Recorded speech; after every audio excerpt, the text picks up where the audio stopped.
देख चुके थे सजीव के विशेष लक्षणों के बारे में, सजीव के लक्षणों के बारे में, जिसमें देखे थे सजीवों में गति, सजीवों में वृद्धि, सजीवों में प्रजनन, सजीवों में संवेदनशीलता, सजीवों में जनन यानी कि प्रजनन एवं सजीवों में उत्सर्जन। ये सारे के सारे लक्षण के कंप्लीट जानकारी ले लिए थे। आज हम लोग पढ़ेंगे उनके परिवेश। परिवेश के मतलब है उनका आवास। आवास यानी कि आवास स्थान यानी कि घर। सजीवों का घर कहाँ है, तो घर के बारे में पढ़ेंगे। तो शुरू करते हैं बिल्कुल। तो हम लोग आज पढ़ने वाले हैं सजीवों का वास स्थान। सजीवों का वास स्थान।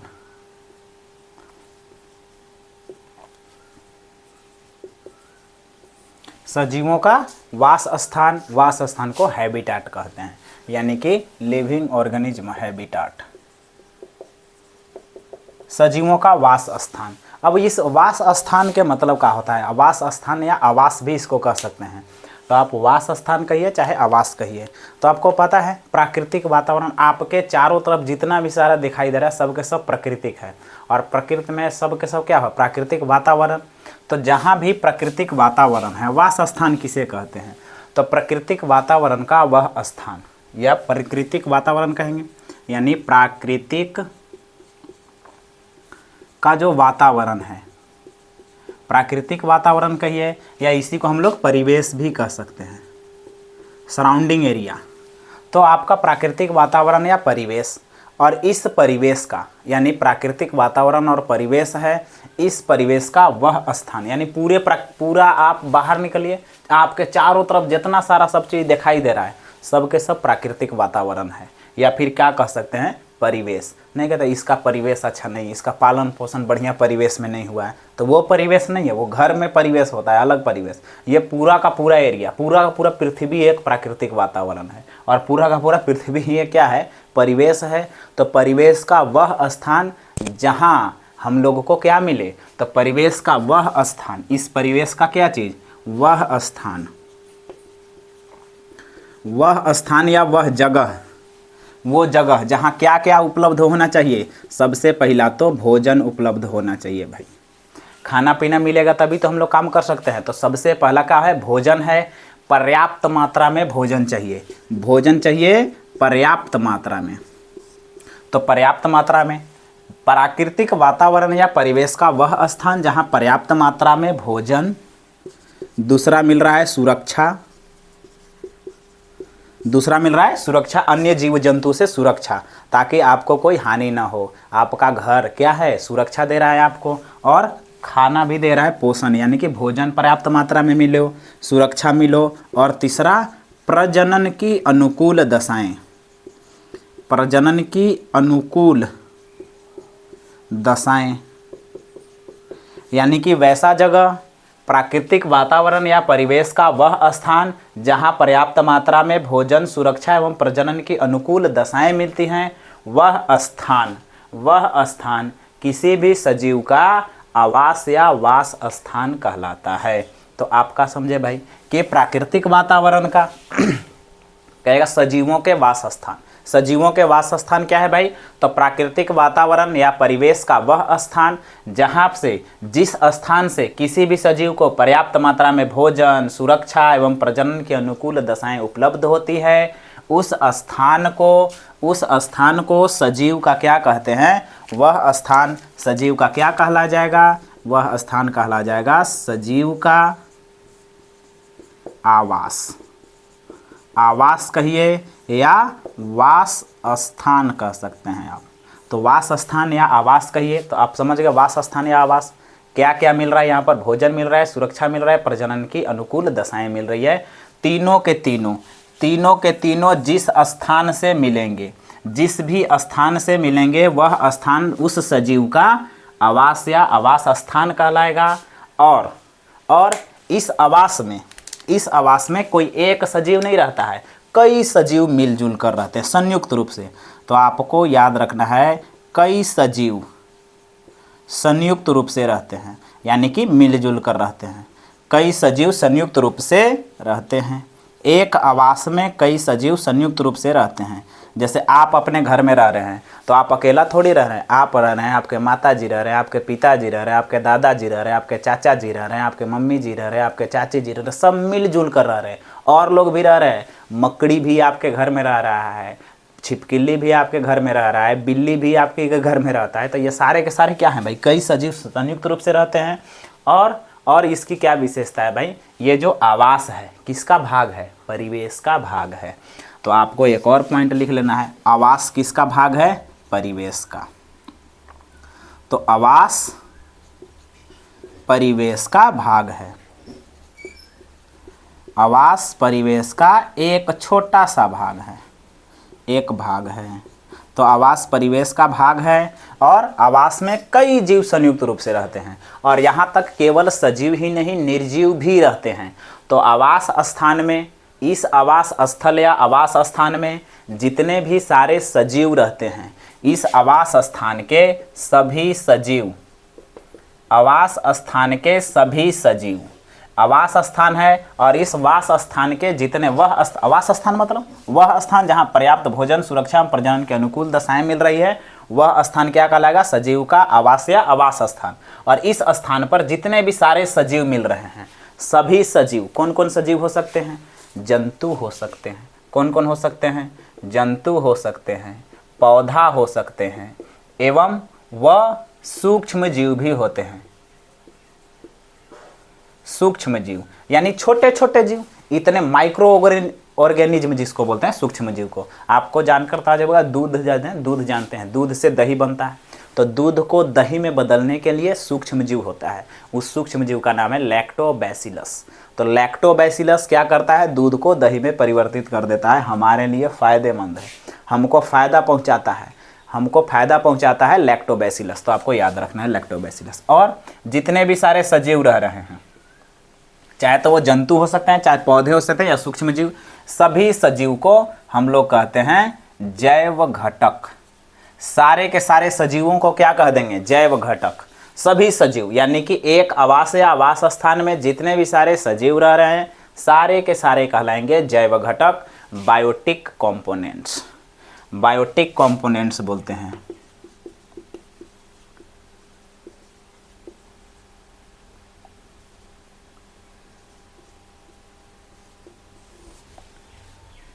Biotic components, COM NENTS components, biotic components. और इस वास स्थान के पास, इस आवास स्थान के पास सभी निर्जीव, इस आवास स्थान के अंदर जितने भी सारे निर्जीव हैं, सभी के सभी निर्जीव, निर्जीव कौन हो सकते हैं सर, जल। जल क्या है, सजीव थोड़ी है, जल निर्जीव है।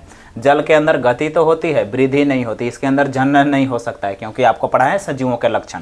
तो जल, प्रकाश, सूर्य का प्रकाश, जल हो गया, प्रकाश हो गया, ताप हो गया जिसको गर्मी बोल सकते हैं, तापमान हो गया, और क्या हो सकता है, वायु, हवा। ये सारे के सारे निर्जीव को हम लोग अजैव घटक कहते हैं। अजैव घटक, सारे के सारे निर्जीव को क्या कहते हैं, अजैव घटक, ए बायोटिक कंपोनेंट्स।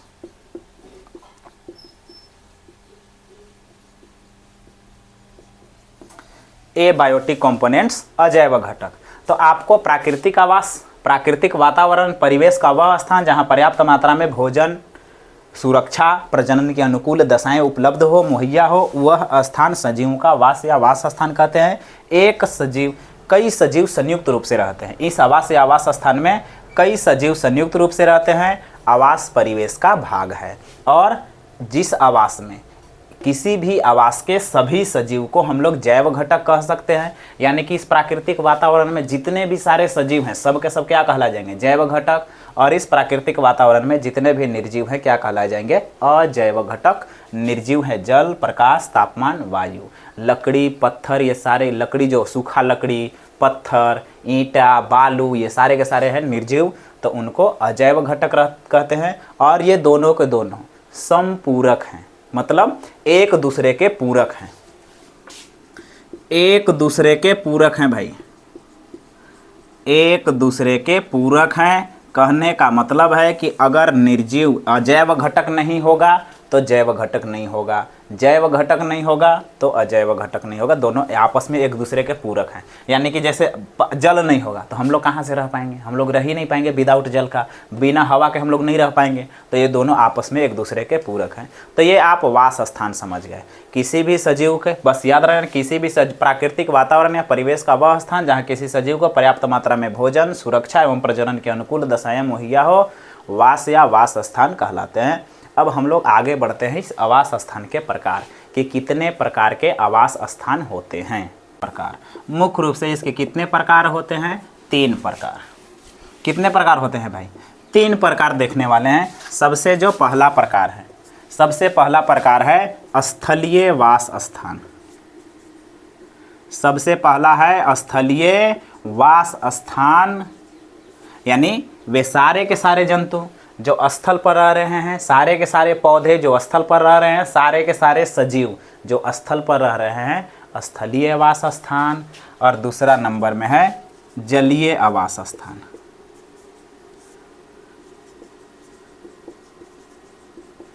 जलीय आवास स्थान, सारे के सारे सजीव जो जल के अंदर रह रहे हैं, जलीय आवास स्थान। तो जल में रहने वाले जलीय आवास स्थान, स्थल यानी जमीन भूमि पर रहने वाले स्थलीय आवास स्थान। और तीसरा नंबर में है वायवीय आवास स्थान। तो आवास स्थान के कितने प्रकार हो गए? 3 प्रकार के आवास स्थान हो गए आपके, स्थलीय आवास स्थान, जलीय आवास स्थान और वायवीय आवास स्थान। तो सीधा स्थल पर रहने वाले,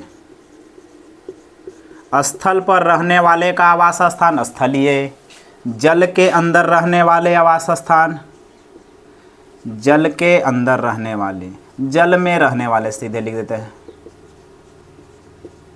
जल में रहने वाले सजीवों का आवास स्थान जलीय आवास स्थान। और वायवीय आवास स्थान किसके लिए है? वायवीय आवास स्थान हवा में कोई कैसे रहेगा भाई? अब हवा में हम लोग नहीं रह सकते हैं। अगर हवा में नहीं रह सकते हैं तो हम लोग कहाँ रहेंगे? पेड़ों पर। तो पेड़ पर रहने वाले का आवास स्थान क्या है भाई? पेड़ पर रहने वाले। तो जो पेड़ पर रहने वाले हैं उनका आवास स्थान कौन सा आवास स्थान है? वायवीय आवास स्थान। अब अगर ये पेड़ पर रह रहे हैं तो क्या बना के रहेंगे? घोंसला बनाकर रहेंगे। तो पेड़ों पर घोंसला बनाकर रहने वाले का आवास स्थान वायवीय आवास स्थान। और इनकी खास बात, इनके पास पंख पाया जाता है। पंख पाया जाता है। क्या पाया जाता है भाई? पंख पाया जाता है। और उदाहरण में आपको क्या आ जाएंगे? पक्षी। तो आपको वायवीय आवास स्थान में 2 ही चीज़, पेड़ पर रहने वाले यानी कि जो हवा में उड़ते हैं, तो उड़ने वाले का। अब ये उड़ते उड़ते ज़मीन पर तो ये नहीं रहेंगे, पेड़ पर रहते हैं, आराम से घोंसला उसला बना के बिंदास। आपको जानकर ताज्जुब होगा, कोयल कभी घोंसला नहीं बनाता है, वो कौवा के घोंसला में जाके अंडा दे देता है। और इनके पास क्या पाया जाता है? पंख पाया जाता है। सारे के सारे उदाहरण में कहा आ जाएंगे?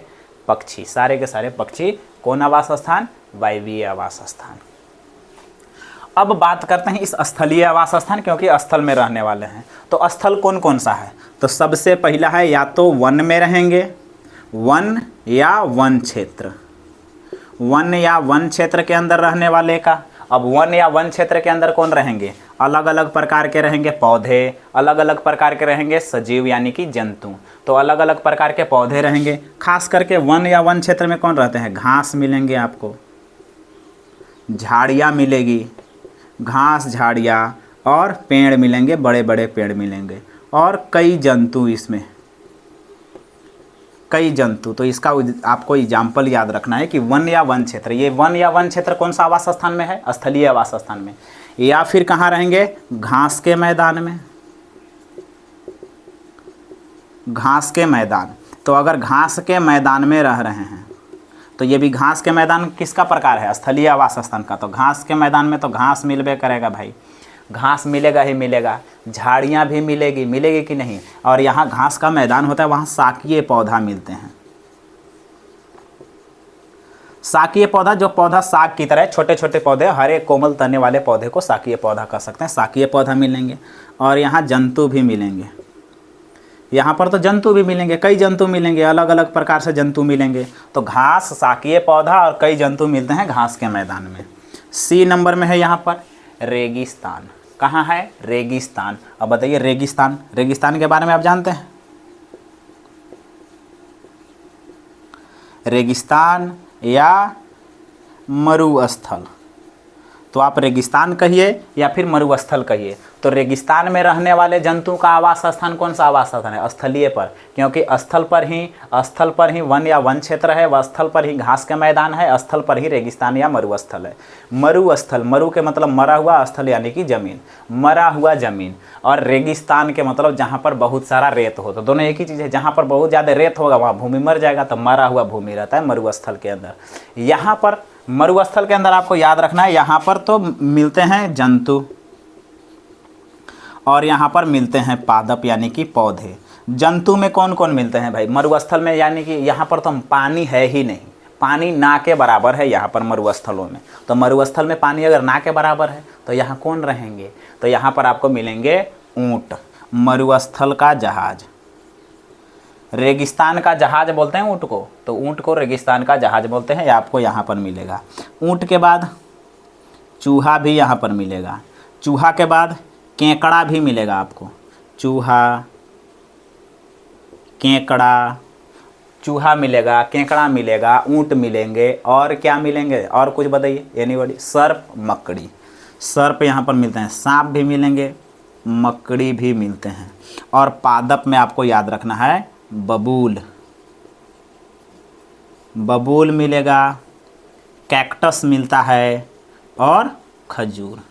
तो आपको 3 याद रखना है। तो आपको बबूल, कैक्टस, खजूर कहाँ मिलेंगे? रेगिस्तान में। इनका आवास स्थान कहाँ है? रेगिस्तान में, यानी कि इनको रेगिस्तान में क्या क्या मिल रहा है?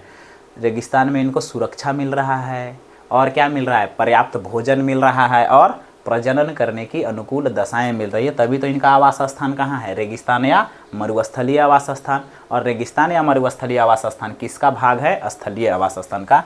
और चौथा नंबर में इसमें याद रखना है पर्वतीय आवास स्थान।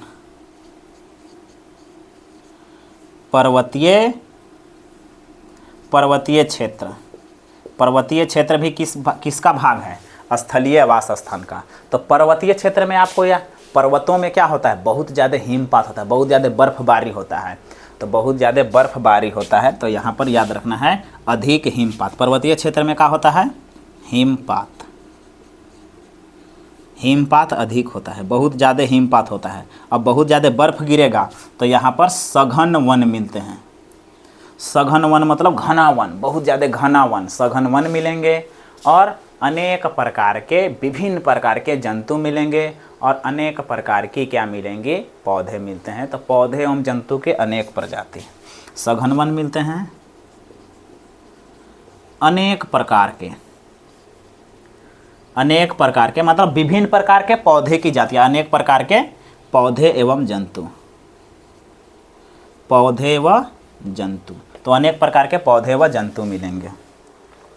तो आपको स्थलीय आवास स्थान, स्थल पर कहाँ कहाँ घर हो सकता है? या तो जंगल या वन में हो सकता है, या घास के मैदान में हो सकता है, या रेगिस्तान में हो सकता है, या पर्वतीय क्षेत्र में जहाँ पर हिमपात बहुत ज़्यादा होता है वहाँ पर हो सकता है। तो ये समझ गए आप, कौन कौन रहेंगे ये भी समझ गए। अब ये स्थल के जल के अंदर कहाँ कहाँ रहेंगे? तो जल 2 प्रकार के आपको पता है भाई, 2 प्रकार के जल होता है। पहला, और यहाँ पर लिख देते हैं दूसरा। तो एक जल होता है कैसा? मीठा जल। एक जल कौन सा है? मीठा, मृदु, या इसको अलवणीय कहते हैं। अलवणीय जल, मृदु जल, मीठा जल कहाँ मिलता है? तो ये आपको मिलेगा झील में, नदी में, तालाब में। तो झील, नदी, तालाब में क्या मिलेगा आपको? मीठा जल। कौन सा जल मिलेगा? मीठा जल मिलेगा। जो नहरें बनी होती है, नहरें, नहर में भी आपको क्या मिलेगा? मीठा जल। तो आपको मीठा जल कहाँ कहाँ मिलेगा? मीठा या मृदु या लवणीय जल झील में, नदी में, तालाब में, नहर में। यहाँ कौन कौन रहेंगे? तो यहाँ अनेक प्रकार के, यहाँ अनेक प्रकार के इस जगह पर कौन कौन रहते हैं? तो जंतु यानी जानवर व पादप की अनेक प्रजातियाँ हैं।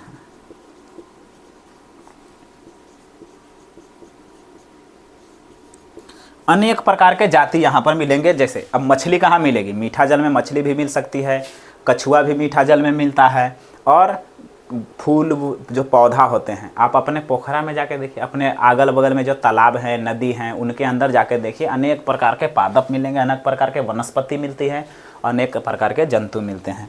दूसरा नंबर में जो जल है वो है खारा जल। पता है आपको, खारा कह सकते हैं या लवणीय जल कहते हैं।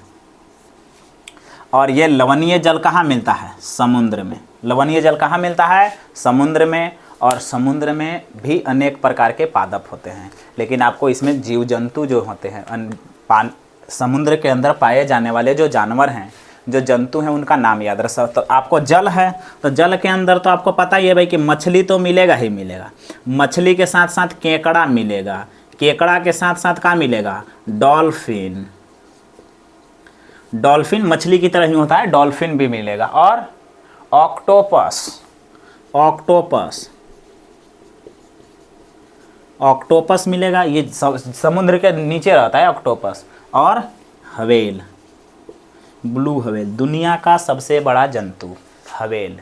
दुनिया का सबसे बड़ा जंतु कौन है भाई, हवेल। और यहाँ पर कई पादप मिलते हैं।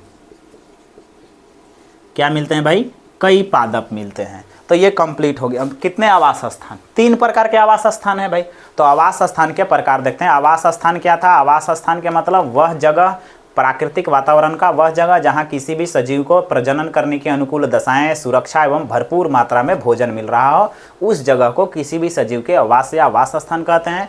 वास स्थान के 3 प्रकार होते हैं, स्थलीय आवास स्थान, जलीय आवास स्थान, वायवीय आवास स्थान।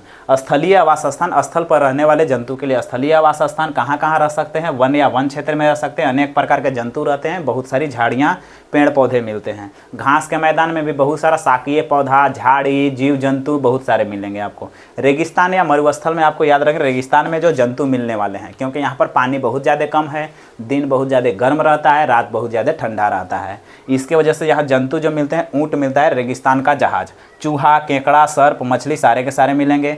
और आपको पादप में कौन कौन मिलेंगे, बबूल, कैक्टस, खजूर, 3 ही पादप याद रखना। तो रेगिस्तान में पाए जाने वाले पादप बबूल, नागफेनी, कैक्टस। क्वेश्चन कैसे आएगा, निम्न में से कौन सा पादप रेगिस्तान में पाया जाता है, जिसमें एक ऑप्शन में कौन रहेगा, बबूल, कैक्टस या खजूर रहेगा। और पर्वतीय क्षेत्र में तो हिमपात बहुत ज़्यादा होता है, पर्वतों क्षेत्र में, ये स्थल का ही प्रकार है।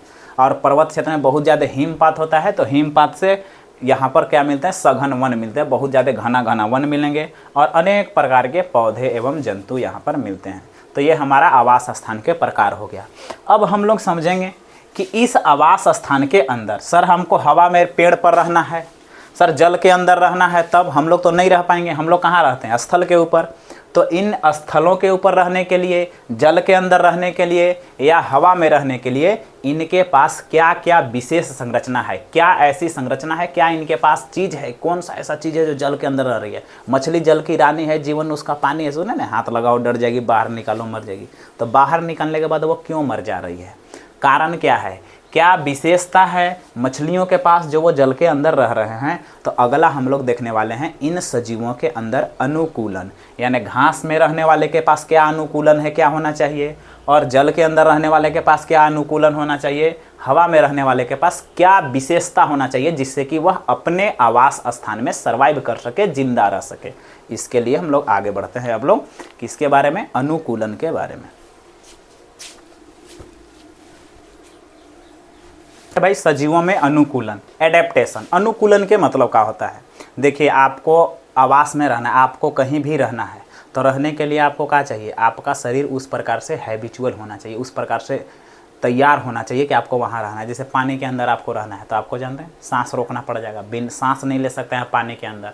मछलियाँ सांस ले सकती है पानी के अंदर, तो मछलियों के अंदर जो विशेषता है, मछलियों के अंदर जो गुण है जो उसको पानी के अंदर सांस लेने में सहायता कर रहा है, यही है अनुकूलन। इसी को हम लोग क्या कह सकते हैं, अनुकूलन। तो हमको कहाँ रहना है, परिवेश में, परिवेश यानी कि आवास स्थान में रहना है। तो परिवेश में रहने के लिए जो सामान्य रूप से, परिवेश में सामान्य रूप से रहने की जो क्षमता दे रही है वही है अनुकूलन। तो आपको क्या याद रखना है भाई, तो परिवेश में किसी भी परिवेश, परिवेश मतलब समझ रहे, परिवेश में सामान्य रूप से रहने की क्षमता, परिवेश में सामान्य रूप से रहने की क्षमता क्या कहलाती है? अनुकूलन। तो आपको अपने परिवेश में सामान्य रूप से रहने की जो क्षमता है वो अनुकूलन है। और ये क्षमता कैसे मिलती है? तो क्षमता के लिए विशेष संरचनाएं होती हैं। किसी भी सजीव के अंदर विशेष संरचनाएं पाई जाती है और स्वभावगत विशेषता,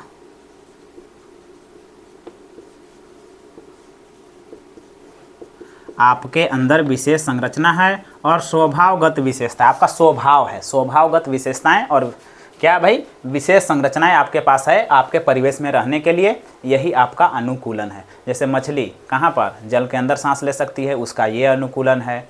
और हम लोग कहाँ रह सकते हैं? स्थल पर। हम लोग हवा में उड़ नहीं सकते हैं। उड़ने के लिए आपके पास क्या अनुकूलन होना चाहिए? आपके पास क्या होना चाहिए? पंख होना चाहिए। पंख का अनुकूलन होना चाहिए आपके पास, तब आप कहाँ रह सकते हैं? वायवीय आवास स्थान में। तो अब हम लोग देखने वाले हैं कि वन तथा घास स्थल में जो जंतु रह रहे हैं उनके अंदर क्या क्या अनुकूलन हुआ है, क्या क्या एडेप्टेशन हुआ है, क्या क्या उनके पास विशेष संरचना है, क्या क्या उनका स्वभावगत विशेषता है जो वो जंगल यानी वन में या घास स्थल पर आराम से सर्वाइव कर सकते हैं, रह सकते हैं।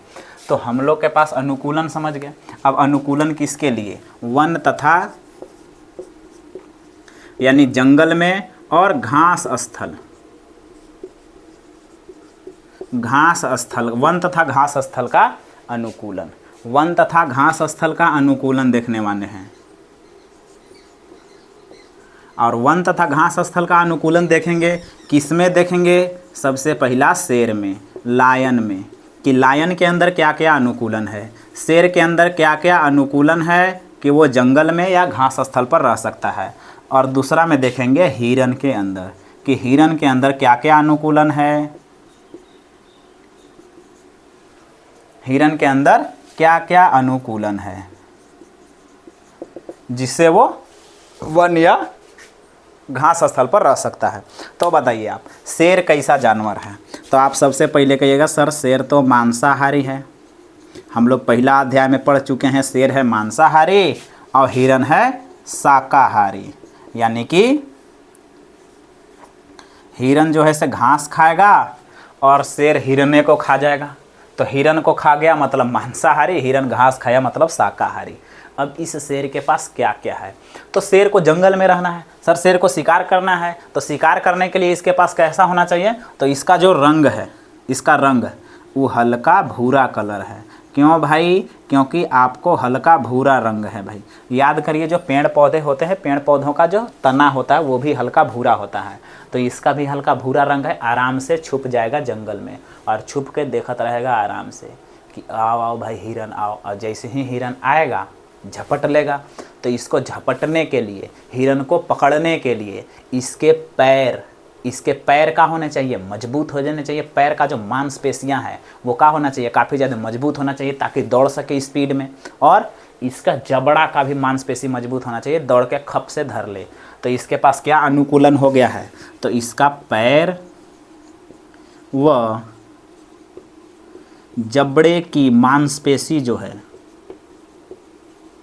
इसकी पैर व जबड़े की जो मांसपेशी है काफ़ी ज़्यादा मजबूत हो गया है। क्यों मजबूत हो गया है? क्योंकि इसके अंदर अनुकूलन हो गया है। अनुकूलन किस लिए? शिकार करने के लिए। तो इसका पैर का और जबड़े की जो मांसपेशी है काफ़ी ज़्यादा मजबूत है। अब इसका जो पैर है, इसकी जो 4 पैर हैं, उनके पैर के जो नाखून हैं, इनके पैर में क्या मिलते हैं? नाखून लंबे लंबे। तो इनके जबड़े में लंबे लंबे दांत, पैर में लंबे लंबे नाखून। तो इनके पास क्या है भाई? लंबा दांत व नाखून, लंबा दांत व लंबा नाखून। क्यों नाखून लंबा है? ताकि आराम से पैर से हिरन को ये आराम से धर ले और आराम से शिकार कर ले। और आप अपने सोचिए, जब आप किसी को दौड़ा रहे हैं, जैसे शेर हिरन को दौड़ा रहा है, तो हिरन को अगर दौड़ा रहा है तो इसका आँख कहाँ होना चाहिए? इस साइड में पार्श्व, इसको बगल में कहते हैं पार्श्व, कि सीधे हम लोग का जैसा वैसा, जैसे हम आपको देख रहे हैं तो हमारा आँख कहाँ होना चाहिए, सीधा, ताकि हम शिकार को आराम से देख सकें। तो इसकी जो आँख है शेर के, वो चेहरे के सामने होती है, चेहरे के सामने आँख। तो शेर की आँख कहाँ होगी, चेहरे के सामने। और ये कैसा है, मांसाहारी है। तो आपको शेर के अंदर अनुकूलन, शेर कहाँ रहता है, चाहे तो जंगल में रहेगा या घास स्थल पर रहेगा। शेर मांसाहारी जानवर है, इसका हल्का भूरा रंग होता है जंगल में छिपने के लिए। इसके पैर एवं जबड़े की मांसपेशियां काफ़ी ज़्यादा मजबूत होती है ताकि ये शिकार आराम से कर सके, दौड़ने में इसको दिक्कत ना हो। जबड़ा यानी कि कोई खाने पीने में इसको कोई दिक्कत ना हो। इसके लंबे लंबे दांत होते हैं ताकि चीर फाड़ करने में आसानी हो। और इसका जो पंजा है, पंजा का नाखून बड़ा बड़ा होता है। क्यों भाई, क्योंकि आराम से धर ले। और इसका आँख जो है चेहरा के सामने होगा। क्यों सामने होगा, क्योंकि ये आराम से अपने शिकार को देख सके। तो ये हिरन को देखेगा, शेर किसको देखेगा, हिरन को देखेगा, दौड़ाएगा। तो दौड़ाएगा अगर हिरन को, और शेर अगर छुप छुप के आ रहा है शेर कि आज हम हिरन के खाएंगे, तो हिरन के क्या होना चाहिए, इसका जो कान है वो काफ़ी लंबा है। तो हिरन के कान कैसा है, लंबा है, लंबा लंबा कान है, ताकि दूर से ही पता चल जाए कि अरे भाई कौन आ रहा है, शेर आ रहा है। अब अगर शेर आ रहा है लंबा कान से, इसको पता चल गया तो इसको भागना है। तो भागने के लिए इसका पैर कैसा होना चाहिए, छोटा होना चाहिए कि लंबा होना चाहिए। तो इसकी जो पैर है, इसका पैर लंबा होता है, लंबा व पतला होता है, ताकि ये आराम से भाग सके। ये शेर से ज़्यादा स्पीड भाग जाएगा और भाग जाएगा, आराम से बच जाएगा। अब अगर इसके पास ठीक है कान लंबा है, पता नहीं चला इसको कान से, तब इसका पैर भी लंबा है, भाग तो जाएगी लेकिन पता चलेगा तब। तो इसकी गर्दन भी काफ़ी ज़्यादा लंबी होती है। तो इसकी गर्दन क्या होती है, लंबी गर्दन है इसकी लंबी। और इसका जो आँख है वो सिर यानी कि चेहरे के सिर के पार्श्व में है।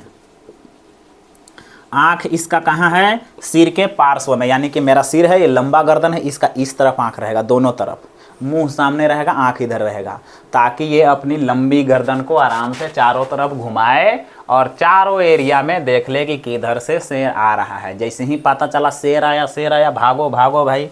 कैसे, लंबा टांग से, गर्दन लंबी है, आँख चेहरा के बगल में है और चारों तरफ ये घुमाकर 360 डिग्री देख लेगी। कान इसका लंबा है, ये है। तो ये इसके अंदर क्या है, यही तो है अनुकूलन, इसी को एडेप्टेशन बोलते हैं। तो आप लोग वन तथा घास स्थल के अनुकूलन देख लिए। आगे हम लोग देखेंगे अब मरुस्थल के अंदर अनुकूलन, मरुस्थलीय अनुकूलन। तो इसको कंप्लीट हो गया, आप देख सकते हैं इसको यहाँ तक। मरुस्थल के अंदर यानी रेगिस्तान के अंदर अनुकूलन। अगर किसी भी पौधा को या जंतु को रेगिस्तान के अंदर रहना है, तो रेगिस्तान के अंदर रहना है तो दो बात जान लेना जरूरी है रेगिस्तान के बारे में। क्या क्या सर, तो यहाँ पर बहुत कम पानी है, यानी कि जल यहाँ पर बहुत कम है। अब अगर पानी यानी कि जल बहुत कम है तो कंडीशन क्या होगा, यहाँ की जो दिन है बहुत गर्म, दिन बहुत गर्म हो जाती है। सूर्य के प्रकाश पड़ता है, बालू है, बालू ही बालू, बालू के ऊपर सूर्य के प्रकाश पड़ता है, बालू बहुत ज़्यादा गर्म होने लगता है, बहुत ज़्यादा हीट देने लगता है, तो बहुत ज़्यादा गर्म है। और जैसे ही रात होगी तो रात बहुत ठंड, रात में बहुत ठंड लगेगा। तो आपको दोनों कंडीशन को ध्यान रखते हुए यहाँ पर रहना पड़ेगा, क्योंकि दिन में बहुत ज़्यादा गर्म है, पानी तो है ही नहीं, बहुत कम है, और रात बहुत ज़्यादा ठंडा है। तो दिन बहुत गर्म, रात बहुत ठंडा और कम पानी। तो यहाँ पर कैसे रहेंगे, तो सबसे पहले यहाँ के जो जंतु हैं, यानी यहाँ पर रह रहे हैं भाई, इतना कंडीशन ख़राब होने के बाद भी यहाँ पर रह रहे हैं, तो जो प्राणी रह रहे हैं यानी कि जंतु रह रहे हैं, उनका अनुकूलन देखने वाले हैं। यानी कि मरुस्थलीय जंतु का अनुकूलन, मरुस्थलीय जंतु या प्राणी में अनुकूलन, यानी कि मरुस्थल के अंदर पाए जाने वाले जंतु या जो प्राणी हैं उनके अंदर अनुकूलन कैसे है। तो यहाँ पर कौन कौन जंतु पाए जा रहे हैं उनके बारे में। तो यहाँ पर जंतु पाए जाते हैं, एग्जाम्पल कि यहाँ पर कौन से जंतु पाए जा रहे हैं। तो यहाँ पर जो जंतु पाए जाते हैं वो कौन है, सांप, अभी तुरंत देखे हैं, सांप यहाँ पर पाए जाते हैं, चूहे यहाँ पर पाए जाते हैं, मकड़ी यहाँ पर पाई जाती है। तो सांप, चूहे, मकड़ी और केकड़ा व केकड़ा, ये सब जो पाए जा रहे हैं यहाँ पर, इनके अंदर क्या विशेषता है, क्या इनके अंदर स्वभावगत विशेषताएं हैं या क्या इनके अंदर विशेष संरचनाएं हैं जो इनको मरुस्थल के अंदर रहने और जीवन जीने के लिए अनुकूलन बना चुके हैं। तो इनके अंदर क्या विशेषता है, तो आपको पता है चूहा कहाँ रहेगा, चूहा, सांप, मकड़ी सब रात में जो है, इन लोग दिन में कहाँ रहता है, क्योंकि दिन इन लोग का कैसा है, दिन तो काफ़ी ज़्यादा गर्म है, तो गर्मी में निकलेगा तो झुला जाएगा, इसके लिए इन लोग दिन में बिल में रहता है। तो दिन बिल में गुजरता है, दिन कहाँ गुजरेगा इन लोग के, बिल में, और जैसे ही रात होगा, शाम होने को होगा, इन लोग निकलेगा शिकार पर। तो शिकार कब करेगा, रात में शिकार, यानी रात में भोजन तलाश, भोजन की तलाश कब करेगा, रात में। भोजन की तलाश कब करेगा, रात में। दिन में कहाँ रहेगा, बिल में आराम से लुकायल रहेगा कि कोई टेंशन ना हो। और चूहे के छोटे छोटे पैर होते हैं, छोटे छोटे पैर, छोटे छोटे क्या होते हैं, इनके पैर होते हैं। मकड़ी के भी छोटे छोटे पैर, केकड़ा के भी छोटे छोटे पैर, चूहे के भी छोटे छोटे पैर। और विशेष बात, सांप के पैर कैसा होता है, नहीं होता, सांप के पैर ही नहीं होता है। तो आपको क्वेश्चन आएगा, किस जंतु के पैर नहीं होते हैं, सांप के। किसके पैर नहीं होते हैं, सांप के। कहीं भी पाए जाने वाले सांप के पैर नहीं देखने को मिलते हैं। तो ये जंतु में है। और एक और जंतु है ऊंट। एक और कौन जंतु है, ऊंट। तो ऊंट के अंदर भी अनुकूलन देख लेते हैं। कैमल, ऊंट के अंदर क्या विशेषता है, तो ऊंट का सबसे विशेषता, इसे रेगिस्तान के जहाज कहते हैं। रेगिस्तान के जहाज। तो आपको से पूछेगा रेगिस्तान के जहाज कौन है, ऊंट। क्या क्या विशेषता है, तो सबसे पहला बात कि ऊंट कहाँ रह रहा है, सर रेगिस्तान में। तो अगर रेगिस्तान में रह रहा है तो ये दिन में भी रह रहा होगा, रेगिस्तान में बिल्कुल रह रहा होगा। अगर रेगिस्तान के जहाज है तो रेगिस्तान में एक जगह से दूसरी जगह ले जाने का काम यही ऊंट कर रहा है। तो इसका पैर कैसा होना चाहिए, तो नीचे तो बहुत ज़्यादा गर्म है, तो कोई भी गर्म है तो इसका पैर गूदेदार होना चाहिए। पैर कैसा होना चाहिए, गूदेदार होना चाहिए, गद्दा होना चाहिए पैर के अंदर, ताकि गर्मी जो है नहीं सके। और पैर कैसा होना चाहिए, लंबा होना चाहिए, ताकि नीचे वाला जो गर्मी है वो शरीर को नहीं लगे।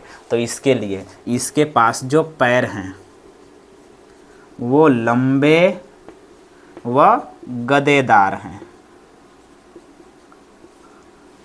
तो ऊंट के पैर कैसे हैं, लंबे हैं। क्यों लंबे हैं, ताकि जो मरुस्थल है, जमीन से गर्मी ना लगे ऊंट को। पहला, गदेदार क्यों है, क्योंकि पैर को भी तो बचाना है, तो पैर गदेदार होंगे, यानी इसके अंदर वसा होगा। जैसे मांस देखें ना, मांस जब पूरा मोटा हो जाएगा, ये देखिए तो ये पूरा फूल जाएगा, तो ये गदेदार, इसी को मांस बोलते, मांसल भी बोल सकते हैं इसको। तो पैर लंबे हैं और गदेदार होते हैं। और ख़ास बात इसके पास क्या है भाई, तो इसका जो पीठ होता है, पीठ, इसका पीठ जो होता है, इसका पीठ, उसके ऊपर देखेगा वो कुब्बड़ तरह दिखाई देता है, ऊंचा संरचना दिखाई देता है, ऐसे निकल रहता है पीठिया के ऊपर ऐसे कुब्बड़। तो इसके पीठ पर क्या होता है, कुब्बड़।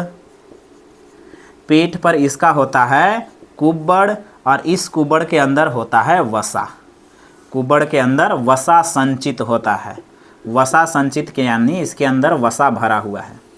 अब आप अपने सोच के देखिए कि हम लोग भोजन तो पढ़ चुके हैं, भोजन एवं भोजन के घटक पहला अध्याय पढ़ चुके हैं हम लोग। पिछला वीडियो में आपको नहीं पढ़े होंगे तो आप देख सकते हैं पिछले वीडियो में। तो भोजन के बारे में पढ़े, जिसमें वसा के बारे में पढ़े। वसा का काम याद करिए, वसा का काम क्या है, ऊर्जा देना। वसा का काम क्या है, ऊर्जा देना, ताकि हम काम कर सकें। तो काम करने के लिए क्या चाहिए, ऊर्जा। और ऊर्जा कहाँ से मिलेगा, वसा से। और वसा किसके अंदर है, कुब्बड़ के अंदर। कुब्बड़ किसके अंदर है, ऊंट के अंदर। क्या कहते हैं इसको, रेगिस्तान के जहाज। बस कंप्लीट है भाई। और इसके अंदर वसा है तो इसको ज़्यादा खाने पीने की ज़रूरत नहीं है, क्योंकि पानी ही नहीं है। तो बिना जल पानी के, बिना जल व भोजन के,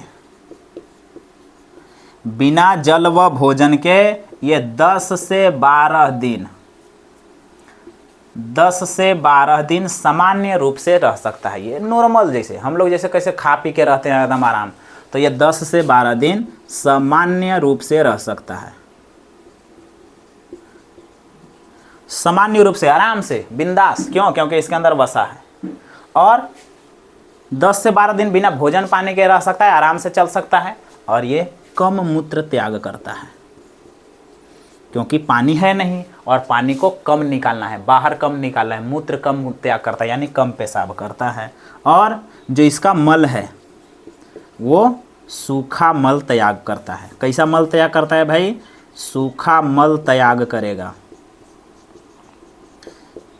बकरी के कभी देखें, बकरी के, भेड़ारी लेटरिन कैसे करता है? भेड़ारी, तो ये भी भेड़ारी लेटरिन करेगा। और भेड़ारी बिल्कुल सूखा होता है, ड्राई होता है, क्योंकि उसके अंदर पानी की कमी हो जाती है, जिसके वजह से सूख जाता है। तो सूखा मल त्याग करेगा, मूत्र कम त्याग करेगा। क्यों भाई? क्योंकि इसको मरुस्थल में रहना है। और ख़ास बात, पसीना इसको नहीं आता है। ऊँट को पसीना नहीं आता। पसीना आएगा तो सब तो पानी बाहर निकाल देगा पसीना से, तो पसीना नहीं आता है। और रेगिस्तान में जब हवाएं चलेगी तो छोटे छोटे धूल कण उड़ेंगे और उड़ के इसकी आँख और नाक में भर जाएंगे, तो दिक्कत हो जाएगा। तो इसकी आँख की पलकें जो है लंबी होती है, नाक मांसल होता है, गदेदार नाक होता है एकदम, माने बहुत ज़्यादा मांस होता है नाक के अंदर। तो इसका क्या है भाई? पलकें लंबी व नसा छिद्र जो है, नसा द्वार जो है, जिसको वो नसा द्वार कहते हैं, नाक वाला द्वार, तो नसा द्वार कैसा होता है? मांसल होता है। बहुत ज़्यादा मांस होते हैं इसके नसा द्वार में, तो नसा द्वार इसका मांसल होता है। तो ऊँट के बारे में आप समझ गए। प्राणी एवं जंतु को कहाँ रहना है? रेगिस्तान में। खास करके ऊँट के बारे में रेगिस्तान में विशेष बात करना है ऊँट के, कि ऊँट के पास क्या है। तो ऊँट के पैर लंबे व गदेदार होते हैं। क्यों? क्योंकि गदेदार क्यों? क्योंकि पैर खराब ना हो गर्मी से। और लंबे क्यों है? क्योंकि इनके शरीर पर ज़्यादा गर्मी ना पहुँचे। दूसरा बात, इसके पीठ के ऊपर क्या है? कुब्बड़ है। और उस कुब्बड़ के अंदर क्या संचित है? वसा। और वसा के बारे में हम लोग पढ़ चुके हैं। वसा से ऊर्जा मिलता है और ये ऊर्जा काम करेगी, सारे के सारे काम करने में ऊर्जा काम करेगा। और ये बिना जल एवं भोजन के 10 से 12 दिन ईजिली सर्वाइव कर सकता है, आराम से ज़िंदगी बिता सकता है 10 से 12 दिन तक बिना भोजन के। कम मूत्र त्याग करता है, सूखा मल त्याग करेगा, बिल्कुल कम मूत्र त्याग करेगा, पेशाब बहुत कम करता है और मल बहुत सूखा त्याग करेगा, जैसे भेड़ारी की तरह। और इसके पसीना नहीं आता है, क्योंकि पसीना आएगा और पानी कम अपने है, देखिए तो कम पानी है मरुस्थल के अंदर, पसीना इसको नहीं आता है। और मरुस्थल के अंदर जब हवाएं चलती हैं तो छोटी छोटी धूल कण इसके आँख में न पड़ जाए और इसके नाक में न घुस जाए, इसके लिए इसकी पलकें लंबी होती है, ताकि ऊपर ही धूल कण को रोक ले। और नसा द्वार इसका मांसल होता है, मांस बहुत ज़्यादा नसा द्वार के ऊपर होता है, नाक में बहुत ज़्यादा मांस है इसका। आप लोग ऊँट देखे होंगे, आपके गाँव घर में आया होगा तो उसके बारे में। तो ये ऊँट का कंप्लीट जानकारी है। अनुकूलन है, ये अनुकूलन है, यही विशेष संरचना है जो इसको मरुस्थल में रहने के लिए अनुकूलित करती है। अब हम लोग देखने वाले मरुस्थल के अंदर जो पौधा पाए जाते हैं उनके अंदर क्या क्या अनुकूलन है। तो मरुस्थल के अंदर जो पौधा पाए जाते हैं उनके अंदर क्या क्या अनुकूलन है। तो पौधा में अनुकूलन का होगा? सोचिए, पानी कम है और पानी का अवशोषण कौन करता है? जड़ करता है। तो इनका सबसे पहला जड़, क्योंकि पानी बहुत कम है तो जड़ अधिक गहराई तक जाती है।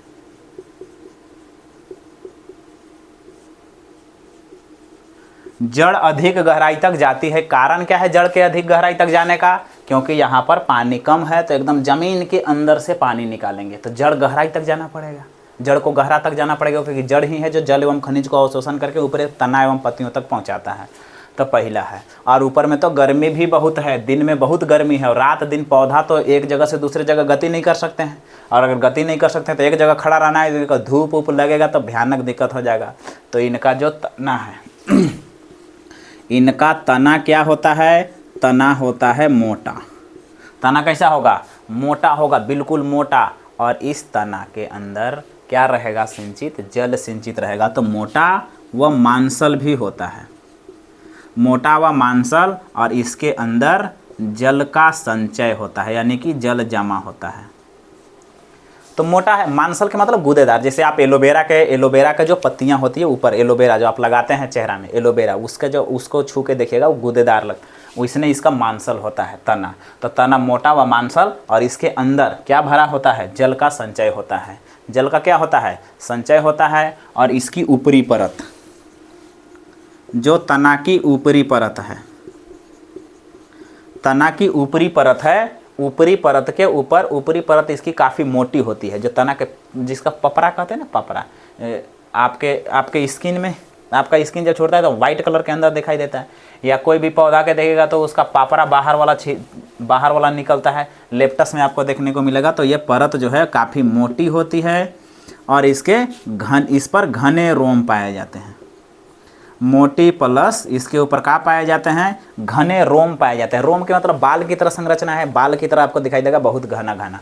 जैसे आपको जितना भी पादप है, छोटा छोटा जब गाछी के रूप में रहता है, टमाटर, मिर्चाई, बैगन, ये सब के गाछी देखिएगा तो उसका जहाँ जड़ रहता है, जड़ के ऊपर हल्का सा एकदम रोइयाँ की तरह संरचना पाया जाता है।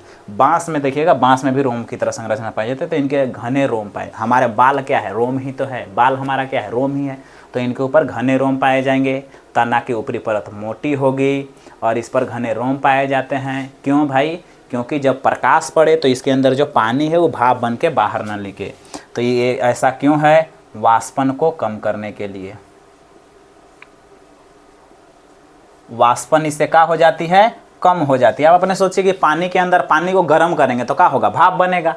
तो भाप न बने इसके लिए ऊपर से मोटा लगा दो ताकि वही गर्म होते रहे, रोम लगा दो ताकि वो ज़्यादा गर्म ना हो, और गर्म ना हो तो उससे भाप न निकले। और इसकी पत्तियाँ, इनके अंदर जो पत्तियाँ होती हैं, आप बताइए पत्तियों के अंदर क्या क्या होता है? पत्तियों का दो काम हम लोग पढ़ चुके हैं पौधे की कहानी में।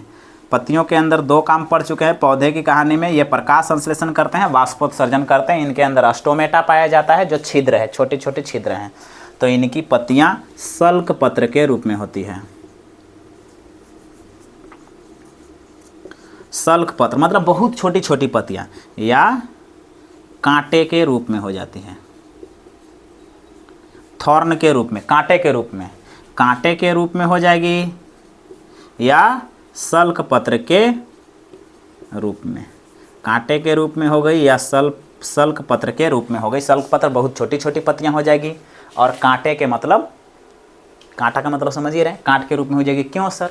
अब मान लेते हैं ये तना है और इसके तना काफ़ी ज़्यादा क्या है? मोटी है, मोटी परत है। और इनकी जो पत्तियां हैं, इनके अंदर जो पत्तियां हैं, ये तो ब्रांच ही है, शाखा है तना का। इनके अंदर जो पत्तियां हैं वो किस रूप में बदल गए हैं? कांट के रूप में। ये इस प्रकार से कांट के रूप में। क्यों? क्योंकि जब सूर्य के प्रकाश इधर से पड़ेगा, सूर्य के प्रकाश, तो ये कांट के ऊपर पड़ेगा, और कांट का जो छाया है, वो छाया शैडो जो है वो यहाँ बनेगा, जिसके वजह से यहाँ धूप नहीं पड़ेगा, धूप यहीं पड़ेगा, तो ये बच जाएगी। और धूप नहीं पड़ेगा तो इसके अंदर तो जल भरा हुआ है, तो जल का वाष्पोत्सर्जन कम होगा। जल का वाष्पोत्सर्जन क्या हो जाएगा? कम हो जाएगा। तो ये आपको पौधे में अनुकूलन है। पौधे की जड़ अधिक गहराई तक जाएगी। जल एवं खनिज के लिए तना मोटा एवं मांसल होता है, इसके अंदर पानी होता है और ये जल का संचय करता है। भाई आपको पता है, इसकी ऊपरी परत मोटी होती है और इसमें घने घने रोम पाए जाते हैं, ताकि वाष्पोत्सर्जन की प्रक्रिया क्या हो जाए? कम हो जाए। और पत्तियां इनके सल्क पत्र के रूप में हो सकती है या कांटे के रूप में हो सकती है, बहुत छोटी छोटी। कारण क्योंकि बहुत ज़्यादा गर्मी है, जितना ज़्यादा सूर्य के प्रकाश पड़ेगा उतना ज़्यादा वाष्पोत्सर्जन होगा, और ज़्यादा वाष्पोत्सर्जन मतलब जल की हानि। और यहाँ जल बचाना है क्योंकि जल पहले से कम है यहाँ पर, तो ये अनुकूलन हो गई है, एडेप्ट हो गई है। तो आप यहाँ तक समझ। पर्वतों के अंदर बहुत ज़्यादा हिमपात होती है, बर्फबारी बहुत जाती है, यानी ठंडा बहुत ज़्यादा है, और ऊपर से अगर बर्फ गिरेगा। तो हम लोग पर्वतीय अनुकूलन में किसको बारे में देखेंगे? पहले जंतुओं में या पादप में। चलो भाई, पादप में अनुकूलन।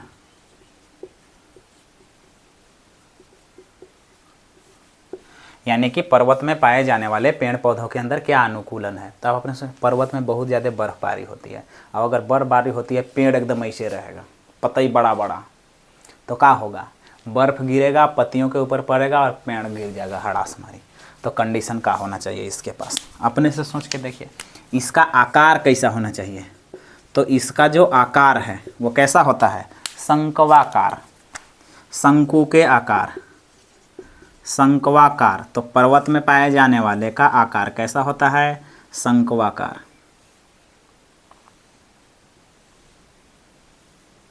ये शंकु, ये शंक्वाकार होता है। कारण क्या है? ताकि जब बर्फ़ इसके ऊपर गिरे तो आराम से ये नीचे आ जाए, पेड़ पर ज़्यादा हैवी लोड ना पड़े। ज़्यादा लोड पड़ जाएगा पेड़ के ऊपर, पेड़ उल्टा जाएगा। तो इसका भाई आकार शंक्वाकार होता है। और इसकी पत्तियाँ, इसकी पत्तियां क्या होती है, छोटी हो जाती है। पत्तियां क्या हो जाती है, छोटी हो जाती है। और कुछ ऐसे पादप हैं जिनकी पत्तियां सुई की तरह हो गई हैं, सुई की तरह। क्यों सुई की तरह हो गई है, क्योंकि जब बर्फ़ गिरे तो सुई के ऊपर कितना बर्फ़ टंगाएगा, आपने सोच के देखिए। तो ताकि यहाँ पर सुई की तरह क्यों हो गई है, क्योंकि यहाँ पर बर्फ़ न जमे, बर्फ़ न जमे, इसके लिए इसकी पत्तियां सुई की तरह हो गई है और इनका आकार शंक्वाकार है। बस इतने आपको याद रखना है। अनेकों प्रकार की यहाँ पर वनस्पतियाँ पाई जाती है, अनेकों प्रकार के पेड़ पौधे पाए जाते हैं। और पर्वत के अंदर जंतुओं में अनुकूलन, अगर पर्वत में कोई जंतु रह रहा है यानी कि कोई जानवर रह रहा है तो पर्वत में जंतुओं में अनुकूलन क्या है। आपको कह दें कि आपको पर्वतीय क्षेत्र में रहना है, तो पर्वतीय क्षेत्र में बहुत ज़्यादा ठंडा पड़ता है सर। तो अगर ठंडा पड़ रहा है तो सबसे पहला इनका जो खाल है, चमड़ा है, वो मोटा होना चाहिए और लंबे लंबे का होने चाहिए, लंबे लंबे बाल होने चाहिए। और ये दोनों किससे बचाएंगे, ठंड से सुरक्षा, ठंड से सुरक्षा करते हैं। तो आप गर्मी में आप लोग सब बाल छिलवा लेता है सब, कारण क्या है, क्योंकि बाल से गर्मी लगता है। तो हम लोग ठंडा में बाल बढ़ा लेंगे। तो ठंडा में आप इधर भी जितना भी भैंस के बारे में जानते हैं ना, भैंस का बाल छील देता है, सब काट देता है। अब ये जो आप भेड़ देखें, भेड़ के भी बाल गर्मी में काट देगा। क्यों, क्योंकि गर्मी में बाल से गर्म लगता है भाई। तो लंबे लंबे अगर बाल रहेंगे तो और ज़्यादा गर्मी लगेगा। लेकिन ये तो ठंडा के विशेषता है, ठंडे क्षेत्र में रहने वाले जंतुओं के बाल काफ़ी ज़्यादा लंबे हो जाएंगे और खाल मोटा होगा भाई। खाल कैसा होगा, मोटा होगा। और यहाँ पर जो भेड़ बकरी मिलते हैं, यहाँ पर जो भेड़ बकरी मिलते हैं, इन भेड़ बकरियों के अंदर इनका जो खुर है, खुर समझते हैं ना, पैर, इनका जो खुर है, पैर दो ऐसे होता है, काफ़ी ज़्यादा मजबूत है।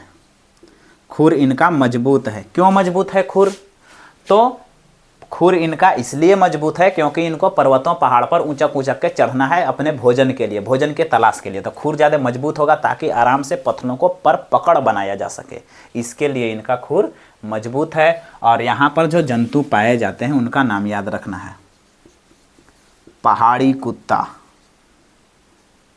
जिसको हम लोग झबरा के नाम से जानते हैं, झबरा कुत्ता। तो झबरा कुत्ता कहाँ पाया जा रहा है, पर्वतीय क्षेत्रों में। और याक यहीं मिलेगा। और बकरी, पहाड़ी बकरी, ETC, ये सारे के सारे पर्वत के अंदर मिलेंगे। तो पर्वतीय अनुकूलन में आपको क्या याद रखना है, पर्वतीय अनुकूलन में पौधे के अंदर वृक्ष का आकार शंक्वाकार हो जाएगा। इनकी कुछ पौधे की पत्तियां सुई की तरह हो जाती है ताकि उस पर बर्फ न जड़े। शंक्वाकार आकार का भी कारण है ताकि बर्फ जब गिरे तो पेड़ पौधे के ऊपर ज़्यादा से ज़्यादा न जमे, ज़्यादा से बर्फ जम जाएगा तो वो पेड़ पौधे गिर जाएंगे। और यहाँ पर जो जंतु पाए जाते हैं उनके अंदर क्या अनुकूलन हो रहा है, अगर बर्फ़ गिर रहा है तो ठंडा बहुत ज़्यादा है, ठंडा ज़्यादा है तो ठंडा से बचने के लिए इनके पास मोटा खाल होना चाहिए, चमड़ा मोटा होना चाहिए और लंबे लंबे बाल होने चाहिए भाई।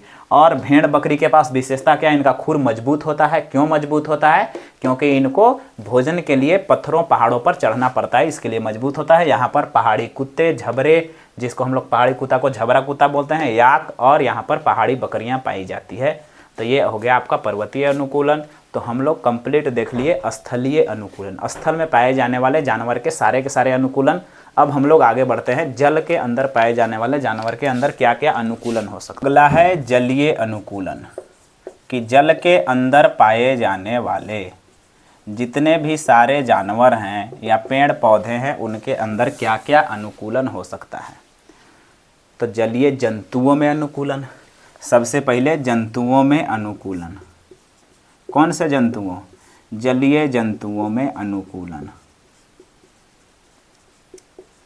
और जलीय जंतुओं में अनुकूलन देखेंगे, सबसे पहला देखेंगे मछली, फिश, कि फिश के अंदर क्या क्या विशेषता है जो कहाँ रह सकती है, जल के अंदर रहती है। तो जल के अंदर रहने के लिए मछली के अंदर क्या होना चाहिए, सबसे पहला तो इसको तैरना है। जल के अंदर क्या करना है, एक जगह से दूसरे जगह जाने के लिए इसके आकार कैसा होना चाहिए, तो आगे चपटा, पीछे चपटा, बीच में मोटा। तो इसके शरीर का आकार होता है धारा रेखीय। मछली के शरीर का आकार, मछली का जो आकार होता है वो कैसा होता है, धारा रेखीय, ताकि ये पानी में आराम से तैर सके। धारा रेखीय का मतलब क्या है भाई, कि धारा रेखीय का मतलब है, ये देखिए, पीछे चपटा, आगे भी चपटा और बीच में मोटा। तो ये आकार इसका कौन सा है, धारा रेखीय आकार है। और क्या है भाई, पानी में रह रहा है तो पानी से भी बचना है इसको, पानी ज़्यादा प्रेशर ना हो जाए, इसके वजह से इसके ऊपर सल्क पाए जाते हैं। तो इनके शरीर सल्कों से ढका होता है। तो सल्कों से ढका होता है, सल्कों से ढका होता है। क्या ढका होता है, शरीर। इनका शरीर सल्कों से ढका होता है और ये क्या कर देते हैं, जल प्रतिरोध बना देते हैं। इनको जल प्रतिरोध बना देते हैं, यानी इनका जल टच नहीं करेगा इनके अंदर। प्रतिरोध यानी दूर, तो जल से ये दूर रहते हैं, जल के अंदर भी रहते हैं लेकिन जल से दूर रहते हैं। तो जल प्रतिरोध इनका किससे, सल्क से ढका होता है। चोइयाँ जिसको हम लोग बोल सकते हैं कि मछली के अंदर जो चोइयाँ पाया जाता है वही उसका सल्क है। तो सल्क से इनका शरीर ढका होता है और इनके पास पंख पाए जाते हैं, चपटे। इनके पास चपटे पंख पाए जाते हैं और इस पंख का 3 काम, क्या करने के लिए, गति देने के लिए। अगर स्पीड करना है तो पंख काम करेंगे, स्पीड बढ़ा दो भाई। अगर कहीं मोड़ काटना है, दिशा परिवर्तन करना है, आप सीधे जा रहा है, पता चला सीधे होने नहीं है पानी, तो इसको क्या करना पड़ेगा, बाइल मोड़ काटना पड़ेगा। तो मोड़ काटने के लिए यानी कि दिशा परिवर्तन के लिए, दिशा परिवर्तन। अब आप समझिए, स्पीड जा रहा है एकदम, धाए हमारी मोड़ काटना है स्पीड में, तुरंत बैक ले लेना है, तो क्या होना चाहिए, बैलेंस बनाना चाहिए। अगर आप पतले रास्ते पर चलते हैं तो आप किससे बैलेंस बनाते हैं, अपने हाथों से बैलेंस बनाते हैं। तो इनके पास ये क्या करता है, बैलेंस यानी कि संतुलन बनाने के लिए, संतुलन में। तो मछली का आकार धारा रेखीय होता है, इनके ऊपर सल्क पाया जाता है जो जल प्रतिरोध बना देता है। इनके पास पंख पाए जाते हैं जो गति में, दिशा परिवर्तन में और संतुलन में काम करते हैं। और इनके अंदर श्वसन सबसे मेन चीज़ है भाई, कि सांस कैसे लेंगे सर। हम लोग तो बाहर रहते हैं, ऑक्सीजन नाक के द्वारा ले लेते हैं, नाक से कार्बन डाइऑक्साइड छोड़ देते हैं। इन लोग सांस कहाँ से लेता है, तो मछली जो सांस लेता है गलफड़ से, जिसको हम लोग गिल्स कहते हैं। हम लोग पास नहीं है, हम लोग पास रहता तो हम लोग भी आराम से जल में सांस ले सकते थे। और ये वायुमंडल में, हवा में, बाहर में, स्थल पर सांस नहीं ले सकते हैं, तो ये स्थल पर जीवित नहीं रह सकते हैं, इसीलिए ये स्थल पर आते ही मर जाते हैं। तो स्थल पर ये जीवित न रह सकते हैं क्योंकि ये स्थल पर सांस नहीं ले सकते हैं। इनको सांस लेने की जो संरचना है इनके अंदर, जो अनुकूलन है, सांस लेने के लिए जो इनके पास अनुकूलन है, विशेष संरचना, वो गलफड़ है और ये जल के अंदर ही रहेंगे। तो ये कंप्लीट है मछली के बारे में। अब दूसरा नंबर में है हवेल तथा डॉल्फिन। हवेल मछली तथा डॉल्फिन को एक साथ में देख ले रहे हैं। हवेल कहिए या डॉल्फिन, डॉल्फिन सबसे समझदार मछली है, सबसे समझदार मछली डॉल्फिन। और दुनिया की सबसे बड़ी जंतु कौन है, हवेल। इनके पास श्वसन, याद रखना है, इनका जो श्वसन होता है, इनके पास गिल्स नहीं है, यानी गलफड़ नहीं है। तब तो गड़बड़ बात है भाई। अगर गिल्स नहीं है और जल के अंदर सांस लेना है तो क्या चाहिए सर, गलफड़ चाहिए, यानी गिल्स चाहिए। इनके पास गिल्स नहीं है, तो इन लोग नसा द्वार से सांस लेते हैं। नसा द्वार, नसा द्वार से श्वसन करेंगे। अब अगर नासा द्वार से श्वसन करेंगे तो इनको समय समय पर बाहर आना पड़ेगा, जल के बाहर। तो जल के सतह पर आएंगे, सांस लेंगे, फिर नीचे जाएंगे, फिर जल के सतह पर आएंगे, सांस लेंगे, फिर नीचे जाएंगे। यानी बार बार इनको श्वसन के लिए कहाँ आना पड़ेगा, बाहर आना पड़ेगा, हवेल और डॉल्फिन का। बाद बाकी इनका भी शरीर का आकार कैसा होगा, धारा रेखीय होगा, सल से ढके होंगे। इनके पास भी क्या पाई जाएगी, पंख पाई जाएगी। एक विशेष संरचना इनके पास क्या है, श्वसन के लिए गिल्स नहीं है, नसा द्वार है, जिसके वजह से ये हमेशा जल के नीचे नहीं रह सकते हैं। समय समय पर ये अपने नसा द्वार के द्वारा श्वसन करने के लिए कहाँ निकलते हैं, पानी से बाहर निकलते हैं। और तीसरा नंबर में देखने वाले हैं ऑक्टोपस। ऑक्टोपस तथा स्क्विड, ये सारे के सारे कहाँ पर रहने वाले हैं, जल के अंदर रहने वाले हैं। ये हवेल, डॉल्फिन ये ऑक्टोपस और स्क्विड तो समुद्र के अंदर मिलते हैं और समुद्र के तल में रहते हैं। तो समुद्र की गहराई व तल में, तो समुद्र के एकदम नीचे, समुद्र तल व गहराई में, समुद्र के तल, समुद्र के सबसे नीचे और गहरा भाग में कौन रहेगा? यही भाई ऑक्टोपस तथा स्क्विड। और इसके पास क्या है भाई? श्वसन के लिए तो गिल्स ही होंगी। श्वसन के लिए क्या होगी? गिल्स। तो श्वसन इन लोग किससे करेंगे? गिल्स से करेंगे। जल के नीचे हैं तो गिल्स या गलफड़ से करेंगे। इनका सर क्यों बता रहे हैं? क्योंकि ये ऑक्टोपस तथा स्क्विड समुद्र के नीचे रहने वाले हैं। इनके विशेषता है इनका शरीर का आकार, शरीर आकार, इनका शरीर का आकार ही विशेषता है। इनके शरीर के आकार के बारे में आपको जानना जरूरी है। तो इनके शरीर का जो आकार होता है वो धारा रेखीय नहीं होता है। इनके शरीर का आकार धारा रेखीय नहीं होता है। बड़ा गड़बड़ हो गया, क्योंकि जल के अंदर तैरना है। अगर जल के अंदर आपको गमन करना है, गति करना है, तो शरीर का आकार कैसा होना चाहिए? धारा रेखीय। लेकिन ये समुद्र के सबसे नीचे गहराई में रहते हैं, तो इनका शरीर का आकार तो धारा रेखीय नहीं होता है। लेकिन जब ये तैरने लगते हैं, जब ये तैरना स्टार्ट करेंगे, तब शरीर का आकार कैसा हो जाएगा? धारा रेखीय। तो इनके तैरते समय कैसा आकार हो जाएगा? धारा रेखीय। तो इनके शरीर का आकार तैरते समय कैसा हो जाएगा? धारा रेखीय हो जाएगा। और जल के अंदर और दो रहते हैं। जल के अंदर मेढक भी रहता है, बतख भी रहता है। तो मेढक और बतख के बारे में देख लेते हैं। तीसरा, मेढक व बतख। मेढक के बारे में जानते हैं? ये तो जल में भी रह सकता है, स्थल में भी रह सकता है। तो वैसे जंतु जो जल में भी रह सकते हैं, स्थल पर भी रह सकते हैं, उभयचर कहलाते हैं। तो मेढक का होगा उभयचर। उभयचर मतलब स्थल पर भी रह सकते हैं, माने दो आवास स्थान का उपयोग करेंगे। आवास स्थान के प्रकार कितने हैं? 3। दो आवास स्थान का उपयोग कर रहा है। स्थल पर भी रह सकता है, जल में भी रह सकता है। क्या कहलाएगा? उभयचर।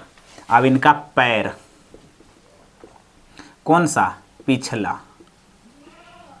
इसका पिछला पैर लंबा, मजबूत। इसका पिछला पैर लंबा होता है और कैसा होता है? मजबूत होता है, वह झिल्ली नुमा होता है, झिल्ली युक्त होता है। और झिल्ली युक्त पैर बतख का भी होता है। बतख का भी झिल्ली युक्त पैर होता है, मेढक का भी झिल्ली युक्त पैर होता है, ताकि वो आराम से पानी में तैर सके, आराम से पानी में तैर सके। और इनके अंदर श्वसन, इनके अंदर जो श्वसन है, यानी मेढक के अंदर श्वसन और बतख के अंदर श्वसन। तो बतख तो नासा द्वार से श्वसन करता है। बतख किसे श्वसन करेगा? नसा द्वार से श्वसन कौन करेगा? बतख। और मेढक, मेढक तो फेफड़ा से व त्वचा से। जब ये स्थल पर रहता है तो स्थल पर ये फेफड़ा से श्वसन करता है, सीधे नाक से श्वसन लेगा, फेफड़ा के अंदर बाहर निकाल देगा। जैसे ही पानी के अंदर जाएगा तो ये त्वचा से श्वसन करने लगता है। और मेढक जमीन के नीचे भी चला जाता है। जमीन के नीचे चला जाता है, इसको हम लोग हाइबरनेशन बोलते हैं। मेढक निष्क्रियता में अवस्था में चल जाता है। गर्मी में जाएगा ग्रीष्म निष्क्रियता या निष्क्रिय, शांत हो जाता है, चुपचाप। जैसे ही पानी गिरेगा अंदर से बाहर निकल जाएगा मेढक। तो ये मेढक है उभयचर। तो आप समझ गए। यहाँ जलीय अनुकूलन में जल के अंदर जो पादप पाए जाते हैं उनके अंदर क्या विशेषता होती है। तो बताइए, जल के अंदर अगर पाए जा रहे हैं तो जड़ का काम का था। पौधों में जड़ का क्या काम होता है? जल एवं खनिज का अवशोषण करना। अब जल में ही है तो जड़ की जरूरत ही नहीं होती है। तो इनके अंदर जड़ कम विकसित होते हैं, यानी ज़्यादा नहीं। क्यों? अब मरुस्थल के अंदर जड़ तो बहुत ज़्यादा विकसित हैं, बहुत गहराई तक जा रहे हैं। क्यों? क्योंकि वहाँ जल नहीं है। ये खुद जल के अंदर हैं। तो जल के अंदर है ये हैं तो कोई वस्तु की ज़रूरत है, कोई इनके संरचना की ज़रूरत है पानी को खींचने के लिए। खुद जल के अंदर हैं तो जड़ कम विकसित होती है या तो नहीं रहती है। तो जड़ तो रहबे नहीं करेगा ना, विकसित कम होगा। और इनका तना, मेन तो इसका फिर तना ही हो जाएगा। तो तना इसका कैसा होगा भाई? काफ़ी ज़्यादा लंबा।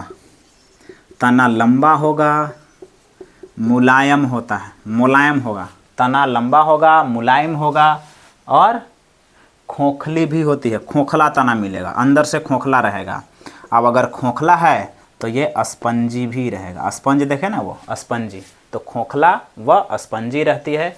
और इसके अंदर वह वायु कोश, इसके अंदर क्या भरा होता है? वायु कोश, यानी हवा के छोटे छोटे कोश होते हैं। कोश के यानी कि कोठी, छोटे छोटे हवा के कोठी हैं, तो वायु कोश से भरा होता है। वायु कोश इसके अंदर पाए जाते हैं और वायु कोश के अंदर क्या मिलेगी? हवा। तो पत्तियों पौधे के अंदर दो विशेष अनुकूलन है, सारे के सारे। जड़ कम विकसित रहेंगे या तो रहेंगे ही नहीं। तना इनका लंबा होगा, क्यों लंबा होगा? चारों तरफ फैला होगा। मुलायम होगा, खोखला होगा ताकि ये जल के सतह पर आराम से तैर सके। स्पंजी होगा, यानी चापने के बाद ये पूरा चपेगा और उसके अंदर से पानी निकलेगी और हवाएं भी निकलेगी, क्योंकि इनके अंदर क्या भरा हुआ है? वायु कोश भरा हुआ है। और आप वैसे पौधे जो पूर्णतः जलमग्न है, तो पूर्णतः जलमग्न पौधे, पूर्णतः जलमग्न पौधे, यानी वैसे पौधे जो पूरी तरह जल के अंदर हैं। तो पूरी तरह जो जल के अंदर पौधे हैं, उनके क्या विशेषता है? उनकी केवल पत्तियों का विशेषता आपको पता रहना चाहिए कि इनकी पत्तियां कैसी होगी। जड़ तो इनके अंदर भी नहीं मिलेगा डेवलप।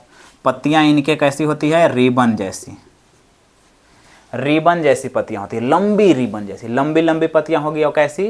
रिबन जैसी, रिबन जैसी पत्तियां होती हैं और कई भागों में विभाजित होती है।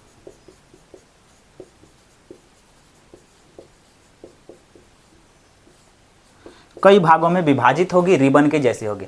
कभी आप गिफ्ट उफ्ट पैक करवाएंगे तो ऊपर एक पतला लगा देता है, उसको ऐसे चक्कू लगा के फाड़ देता है, तो पतला पतला रेसा। रिबन के मतलब होता है जो बाल बांधने वाला आता है, पतला फीता जिसको बोलते हैं। तो इनके फीते की जैसी होगी और कई भागों में विभाजित होगी, अलग अलग पार्ट्स में विभाजित होगी, रिबन जैसी होगी, जो पूरा का पूरा जल के अंदर है, जल के नीचे दिखाई नहीं देगा, ऊपर से जल के अंदर। और इसके अंदर और कमल और जलीय लिली के बारे में देखें। कमल का पौधा जानते हैं? कमल व जलीय लिली,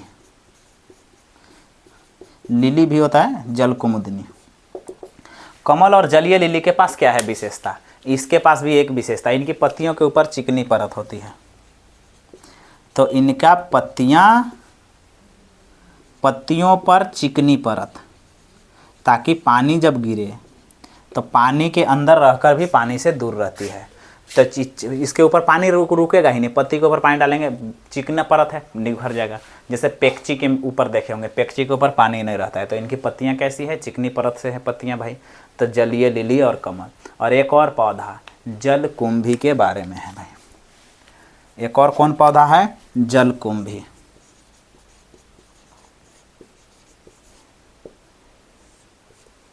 जलकुंभी, जलकुंभी का भी पत्ती है। जलकुंभी में भी किसके बारे में पता रखना है? इनकी पत्तियां कैसी होती हैं। जलकुंभी पत्ता का पत्तियां या पत्र तंत्र बोलते हैं इनको। इनका जो पत्र तंत्र होता है, पत्तियों का जो तंत्र होता है, सिस्टम होता है, इन पत्र तंत्र का निचला हिस्सा जो होता है, निचला भाग, वो फूला हुआ होता है और इसके अंदर क्या भरा होता है? वायु कोश। तो इसके अंदर क्या होता है? वायु कोश होता है, यानी वायु की थैलियां पाई जाती हैं इनके अंदर। वायु कोश से भरा होता है, निचला भाग फूला हुआ रहता है, यानी कि इसकी पत्तियां इस प्रकार से रिबन की तरह है। तो इसका निचला भाग कैसा रहेगा? फूला रहेगा। पत्तियों का, पत्तियां ही है, इनके अंदर हवा भरा है, इसके अंदर हवा भरा है ताकि ये आराम से ऊपर चलते रहे। ये है जलकुंभी। और तो ये कंप्लीट है भाई। पौधों के अंदर क्या अनुकूलन होना चाहिए? जड़ विकसित या विकसित नहीं होना चाहिए। जलीय पौधों के अंदर अनुकूलन क्या होगा? तो जलीय पौधों के अंदर अनुकूलन, जड़ इसका कम विकसित होगा या नहीं होगा। तना इसकी लंबा होगा, मुलायम होगा और खोखला भी होगा, ताकि ये आराम से जल के ऊपर तैर सके। स्पंजी होगा, इसके अंदर खाली जगह मिलेंगे और खाली जगह में क्या भरा रहेगा? वायु भरा रहेगा, इसीलिए वायु कोश। पूर्ण रूप से जो जल के अंदर है, उनकी पत्तियां रिबन जैसी होगी, लंबी लंबी रिबन जैसी होगी, अलग अलग भागों में विभाजित होगी।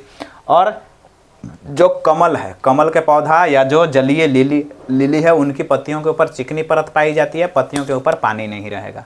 और जल कुंभी की पत्तियां का पत्र तंत्र, पत्र तंत्र जो होता है, पत्तियां ऊपर बिखरी हुई रहती है, नीचे फूला हुआ भाग रहता है, फूला हुआ भाग में हवा है, वायु कोश है।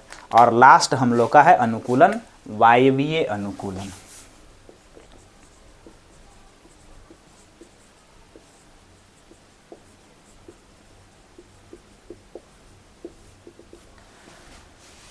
लास्ट अनुकूलन है वायवीय अनुकूलन, एरियल एडेप्टेशन।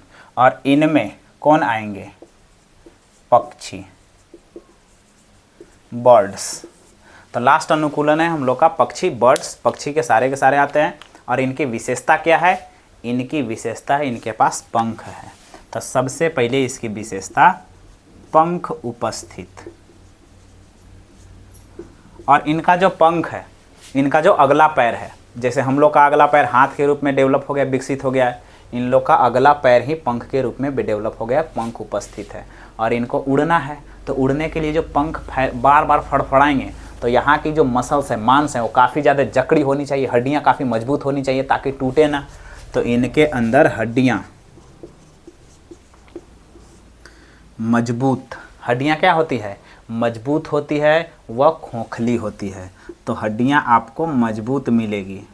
मजबूत क्यों? क्योंकि उड़ना है। वह खोखला भी मिलेगा। खोखला क्यों? क्योंकि हल्का चाहिए, क्योंकि भारी व्यक्ति तो उड़ नहीं सकता है। सबसे बड़ी पक्षी आपको पता है कौन है? ऑस्ट्रिच। सबसे बड़ी पक्षी कौन है? ऑस्ट्रिच, शुतुरमुर्ग। तो शुतुरमुर्ग उड़ नहीं सकती है क्योंकि उसका बहुत भारी वजन है। तो भारी वजन के वजह से उड़ नहीं सकती है। जितना भी आपको ब्रॉयलर मुर्गा है वो उड़ नहीं सकता है, वो भी पक्षी ही है, उड़ नहीं सकते। क्यों? क्योंकि भारी है। तो इनका मजबूत तो होगा, पक्षियों का हड्डी मजबूत होगा, अंदर से खोखला होगा। क्यों खोखला? क्योंकि हल्का हो, और हल्का होने से ये, हल्का होने की वजह से ये आराम से ऊपर वायु में उड़ सकें। और इनकी पेशियाँ, इनका जो पेशियाँ हैं, यानी कि इनके जो मांस हैं, इनका मांस जो है या पेशियाँ हैं, काफ़ी ज़्यादा विकसित होती हैं। क्यों विकसित होती है भाई? क्योंकि हड्डियों को जकड़ कर रखना है। बहुत स्पीड में जब उड़ने लगेगी, पंख बहुत ज़्यादा फड़फड़ाएगी, तो हड्डियाँ टूट न जाए, हड्डियाँ बिखर न जाएं, इसके लिए इनके पास जो मसल्स है, मांस है, वो हड्डियों को काफ़ी ज़्यादा जोड़ी हुई रखती है।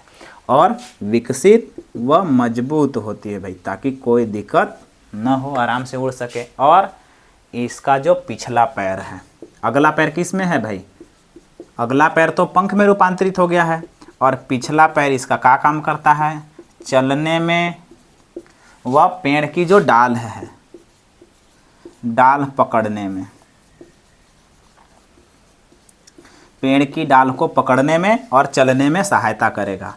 और जब ये ऊपर जाती है, तो हम जैसे जैसे ऊंचाई के ऊपर जाते हैं, ऊपर ऊपर जाएंगे, जैसे जैसे ऊपर जाने लगेंगे, तो जब जब हम ऊपर जाते हैं तो ऑक्सीजन की मात्रा कम होती है। और आपको पता है जितने भी सारे जंतु हैं श्वसन के रूप में ऑक्सीजन लेते हैं, कार्बन डाइऑक्साइड छोड़ते हैं। और आप ऊपर जा रहे हैं तो ऑक्सीजन कम हो रहा है, तो आपको ऑक्सीजन की तो ज़रूरत पड़ेगी, ज़्यादा ऑक्सीजन की ज़रूरत पड़ेगी। तो यहाँ अधिक ऑक्सीजन चाहिए। जब इन लोग ऊपर जाएंगे तो अधिक ऑक्सीजन चाहिए, और अधिक ऑक्सीजन चाहिए तो इनके अंदर क्या मिलेगा? वायु कोश। इनके अंदर भी क्या मिलेगा? वायु कोश मिलेगा, या वायु की थैली इसको कहते हैं, हवा की थैली। तो वायु की थैली मिलेगा या वायु कोश मिलेगा। और ये किसके तरह काम करता है? फेफड़ा की तरह। तो फेफड़ा इसके पास तो ये अतिरिक्त फेफड़ा हो जाएगा, अतिरिक्त फेफड़ा की तरह ये काम करता है। तो अतिरिक्त फेफड़ा की तरह कौन काम करता है? जो अधिक ऊंचाई पर जब पक्षियाँ चली जाएगी तो ऑक्सीजन की कमी हो जाती है, तो वहाँ पर आपको वायु की थैली चाहिए इनको जीवित रहने के लिए, वरना ये मर जाएगी। क्यों? क्योंकि श्वसन, ऑक्सीजन नहीं मिलेगा। प्राणवायु गैस कौन है? ऑक्सीजन है। ऑक्सीजन नहीं मिलेगा तो मर जाएगी। तो हम लोग पूरा का पूरा कंप्लीट कर दिए सजीव एवं उनका परिवेश। परिवेश में हम लोग अनुकूलन के बारे में देख लिए हैं। तो मिलेंगे हम लोग अगले क्लास में। जय हिंद।